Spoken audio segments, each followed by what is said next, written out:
ఓవైపు red book రాజ్యాంగం, మరోవైపు కబ్జాల పర్వం. కూటమి పాలనలో అడుగడుగునా కనిపిస్తున్న వ్యవహారం ఇదే.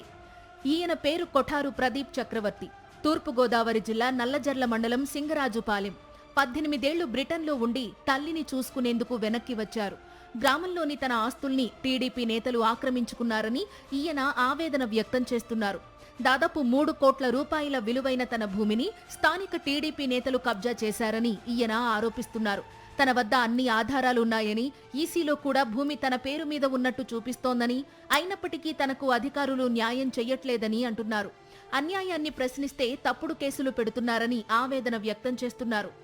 Ex ZPTC chairman Mullapudi Bapiraju ఇటువంటి వాళ్ళు ఫోన్ చేయటం, అలాగే అప్పుడప్పుడు ఏఎంసీ చైర్మన్ బ్రహ్మరాజు కూడా ఎఫ్ఐఆర్లు పెట్టమని ఫోన్లు చేస్తున్నారు. ఇదివరకట్లో లోకేష్ బాబు గారి దగ్గర ప్రజాదర్బార్లో కూడా పెట్టడం జరిగింది.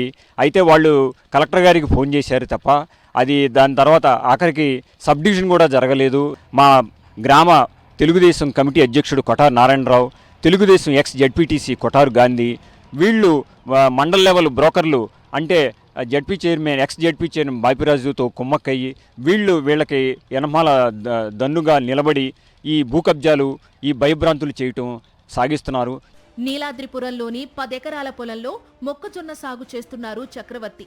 గత నెల 18న రాత్రి పచ్చనేతలు పైపులు, బోరుకు నిప్పు పెట్టారని, పైప్ లైన్ మోటార్ పూర్తిగా దెబ్బతిన్నాయని చక్రవర్తి అంటున్నారు. పోలీసులకు ఫిర్యాదు చేసినా కనీసం ఎఫ్ఐఆర్ కూడా నమోదు చేయలేదని వాపోతున్నారు. మండల స్థాయి తెలుగుదేశం నాయకులు X ZP chairman Mullapudi Bapiraju, అలాగే ఏఎంసీ చైర్మన్ బ్రహ్మరాజు కలిపి ఎంఆర్ ఆఫీస్కి దొంగ స్వాధీన సర్టిఫికెట్లు ఇమ్మని, అలాగే దొంగ ఎఫ్ఐఆర్లు పెట్టమని, స్టేషన్లో కూర్చోబెట్టమని ఇలాగ రకరకాలుగా ఒత్తిడి తీసుకొస్తున్నారు పోలీస్ స్టేషన్ మీద. ఓవైపు పెట్టుబడులతో రమ్మని చంద్రబాబు ఎన్ఆర్ఐలను ఆహ్వానిస్తుంటే, మరోవైపు టీడీపీ నేతలు అదే ఎన్ఆర్ఐలను దోచుకుంటున్నారని ఆరోపించారు చక్రవర్తి.